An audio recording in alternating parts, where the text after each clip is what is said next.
This secondhand camera is only 195 euros online. It takes photos with character and style, photos that stand out because they are film-like and pure. And this camera and its brothers and sisters from other brands that are like this camera are affordable, and there are a lot of them. This video is for you if you are looking to buy a vintage digital camera, or if you want to find out why these cameras are so popular these days, or what to consider when buying an older digital camera.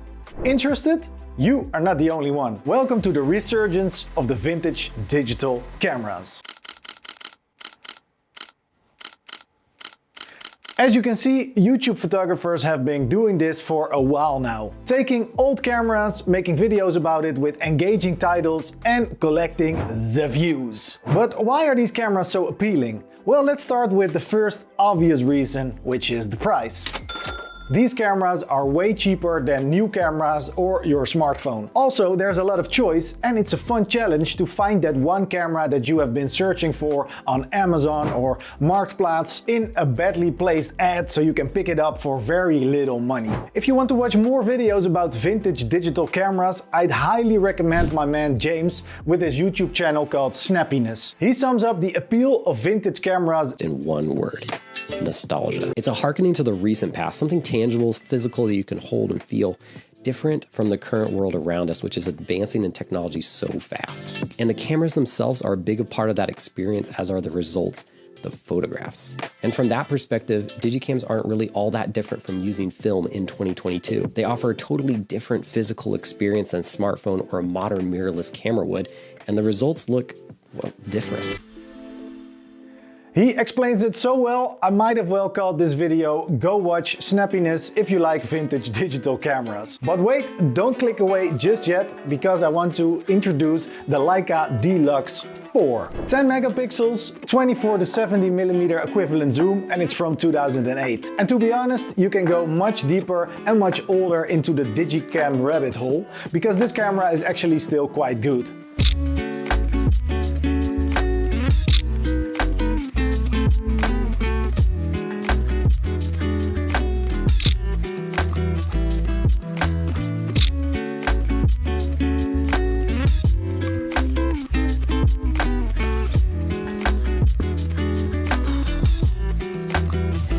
Okay, so for this video I actually reached out to Snappiness and asked him what got him into vintage digital cameras in the first place. Older digital cameras are appealing to me for a couple of reasons. What got me into them in the first place was the price. What I found is that you could save huge chunks of cash on older, yesterday's camera gear, and it still performed very well. And then as I was doing this, I discovered photographers who owned newer, much nicer gear, but were still at times going out with their older, junkier gear, lesser gear, and enjoying that process. And that idea really intrigued me. It's like a writer using a typewriter today, or a woodworker who only works with hand-powered tools. There seems to have always been this drive in creatives to, at times, strip back from the latest and greatest and go back to more primitive tools. And for photographers, that could be film, it could be adapting vintage lenses, or in this case, it could be using older, clunky, chunky, slow digital cameras.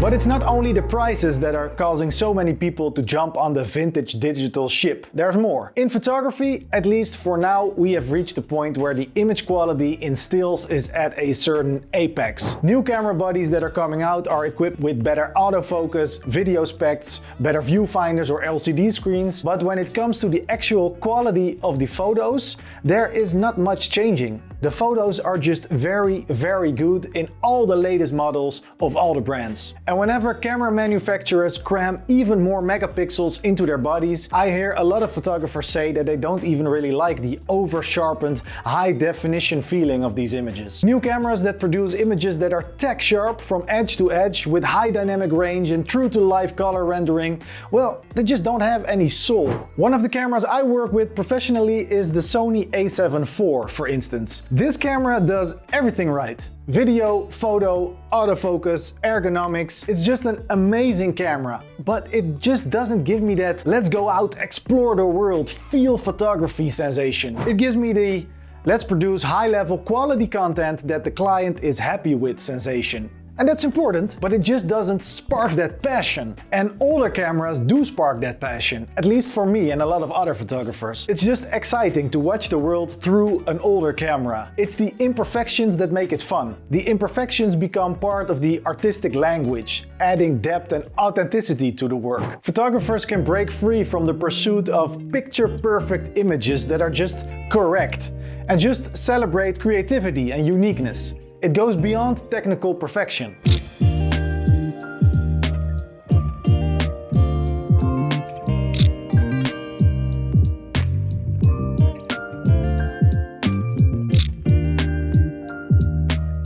And by the way, shout out to Richard Landberg, because when I put this selfie online this week and asked if one of you guys could recognize what camera it is, Richard was the first one to recognize it as a Leica D-Lux. So respect for that and respect for your photography, and shout out for guessing it correctly.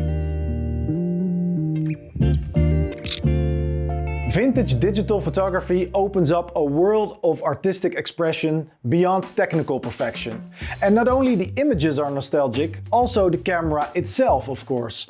The way the camera handles and the buttons and dials feel, it all adds to the process of using something that is not of current times. It's just something different. Now, you might be really enjoying this video and my opinions about vintage digital cameras, in which case, thank you for subscribing. It's highly appreciated. You take the time to let me know that my videos are good enough for you to subscribe. It's a small gesture for you, but a big compliment for me. But while you are watching this, you might also be feeling a little bit frustrated. You, as a passionate photographer who always strives to make your photos as close to perfect as possible, who's invested loads of money in gear that helps bring out your photography projects in the best way possible, and now you have to sit here and watch all these YouTubers and Gen Z TikTok kids ravel about old cameras that they only like because they suck. This is just a gimmick, a fad. It will blow over quicker than a sandcastle at high tide. Faster than a sneeze in a hurricane.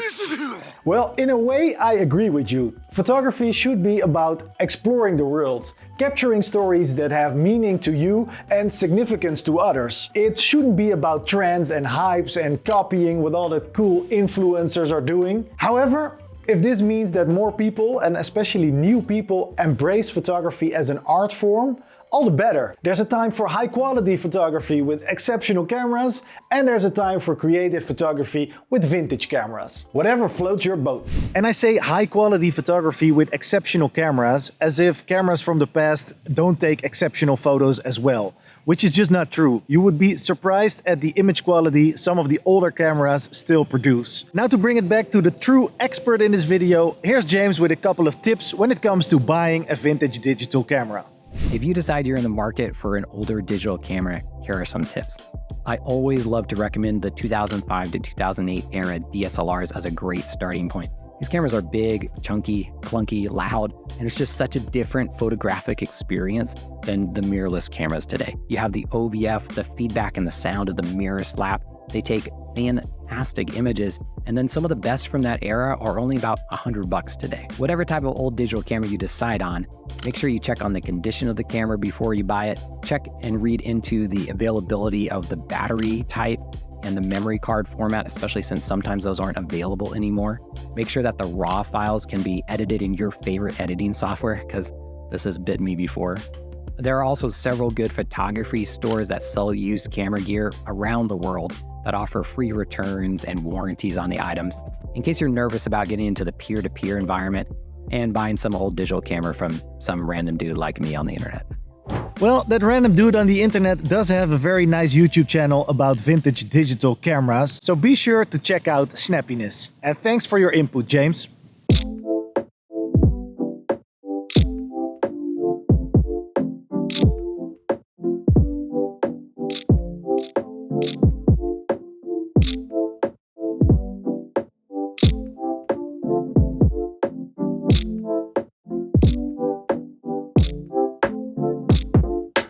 But of course, it's not all perfect in the world of vintage digital cameras. there are some things that will just annoy you. Some things that these days are just better. I'm talking about things like battery capabilities, processing speed, and the LCD screens. The batteries in these cameras are just as old as the cameras itself, and if the battery life was at least a little bit okay back in the day, now in 2023, the batteries have lost their punch. Shooting with this camera, this was one of the most annoying factors. And whatever camera you buy, consider some spare batteries as well. Luckily, they are also not too expensive. Another thing that's quite challenging is the LCD screen. You just don't really see what you're doing that good. You don't really get that much feedback. But then again, maybe this all just adds to the experience of using a vintage digital camera.